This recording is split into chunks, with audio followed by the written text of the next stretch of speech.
And begin.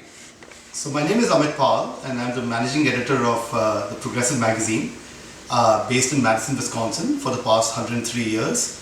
And as the name implies, we're a progressive publication dedicated to peace and social justice and civil rights for all people.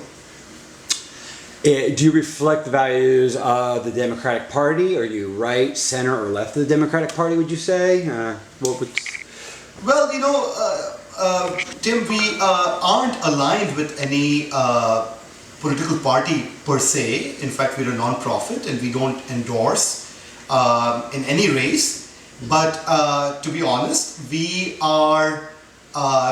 be at the left end of the spectrum and we'd be ideologically aligned with progressive Democrats such as, say, Congressman Dennis Kucinich, sadly ex-Senator Russ Feingold, he was very close to us, Keith Ellison from Minnesota. So the progressive wing, the Congressional Progressive Caucus, we'd be agreeing with the views of many members of Congress who are in that caucus.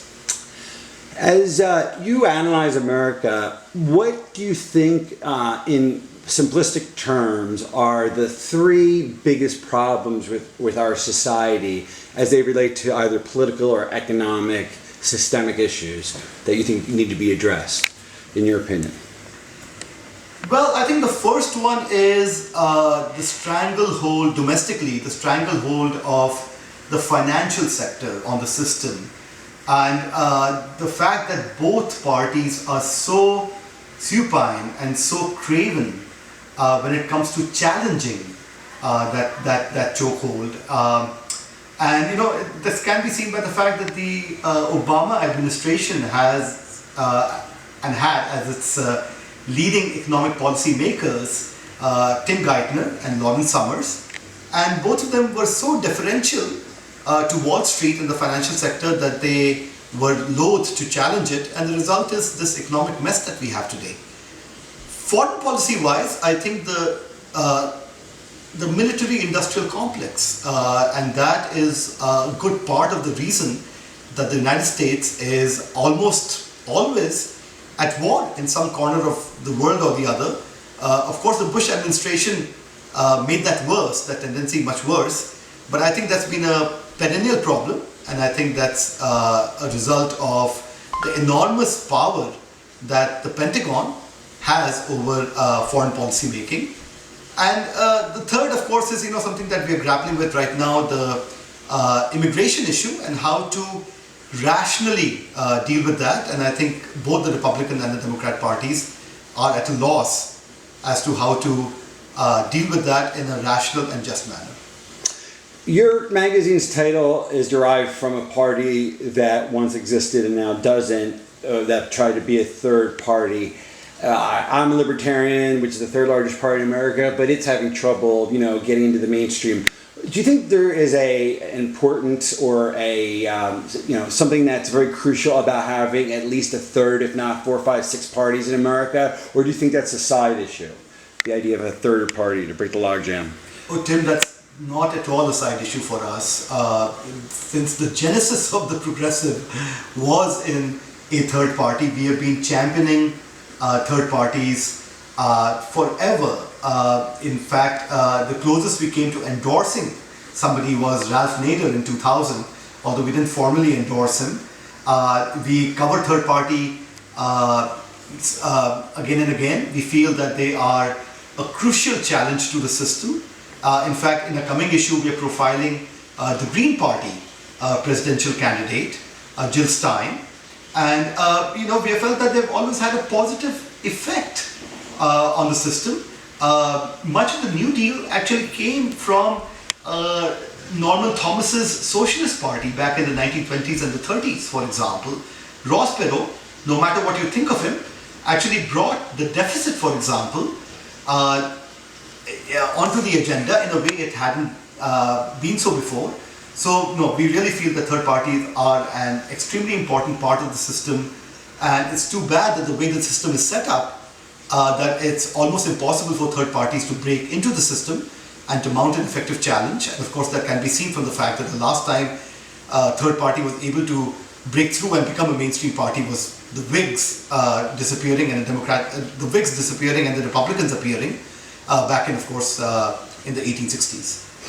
Speaking of our history, in my certainly not that I certainly am just learning about how our world works. But to me, everything went wrong in the early 20th century with the Federal Reserve Act. Tell me what you think about that and the Fed in general, and how much of a problem you think it is that a privately controlled entity presents itself almost like a government agency and creates debt-based currency that mathematically can never be paid back and is essentially a Ponzi scheme, from my opinion. Do you believe any of what I said, or do you disagree? What's your opinion on that idea? Respectfully, I partly agree and I partly disagree. I've heard a lot of talk about the gold standard and about how the money supply should be completely constrained, and I'm not sure if I agree with that. At the same time, I think the Fed is an extremely problematic institution. It has been shown by scholars who have studied the financial debacle of the recent past, that the Fed played a major role in it by arguing for a laissez-faire approach toward the banks and Wall Street. Alan Greenspan, who is very much an Ayn Rand acolyte, was actually a disciple of hers, so to speak. Was very much in favor of letting the financial sector do what it wanted, and we can see what the end result has been. So the Fed is an extremely conservative, in the worst sense of the term, institution that has really let the financial sector go haywire, and Greenspan was in particular an egregious culprit when he was heading it for a decade plus 2 decades. From the 1980s to a few years ago. And so, what is the solution then? To regulate them, to eliminate them, to have oversight? I mean, they don't even answer to Congress. I mean, Ron Paul wants an audit and can't even get that done. Yeah. So, what do you think? Where I would differ from some libertarians is not necessarily. I wouldn't think that the solution would be necessarily in completely doing away with them, but definitely much more congressional accountability, and through the Congress to the public. And Congressman Dennis Kucinich, I bring up his name again because I really do admire him. Sadly, he's leaving office because he's been redistricted out of his district. Has proposed this again and again. Has been really sharp in his questioning of the Fed. And I think that really needs Senator Bernie Sanders is someone else who has again and again brought up this issue. The senator from Vermont, the only non-Democrat, non-Republican senator we have right now. And I really believe that needs to be done, and needs to be done real soon. In India, there's a democracy and corruption, but it's almost as if the corruption, to the extent that it exists, is admitted or not hidden. In America, there's corruption, and it seems that cover-up, it's like the Watergate mentality. Do you think corruption is a big part of the American problem, how corrupt the government can be, or how corruptible it is with the intersection of private money into politics? What do you think about that issue, money in politics, private money in public politics? Oh, Tim, absolutely. I think when India, you're right. So there are two levels at which India and the United States differ. One is that it's much more hidden here than in India, and the second is at the ground level. In terms of somebody going to say a municipal office. You don't have to pay a bribe to get a copy of your birth certificate here, thankfully, unlike in India and many other places. But yes, the role of private money in the electoral system is, in my opinion, perhaps the biggest problem in American politics today. And the progressive has been championing again and again, and that's been one of our major themes, I think, for the past century. The fact that this needs to be taken out, there needs to be public financing, limits on spending, pretty much a complete overhaul of the way elections are financed. Because, it's inherently corrupt, inherently problematic, and we are seeing the end result, that Wall Street has taken over the system.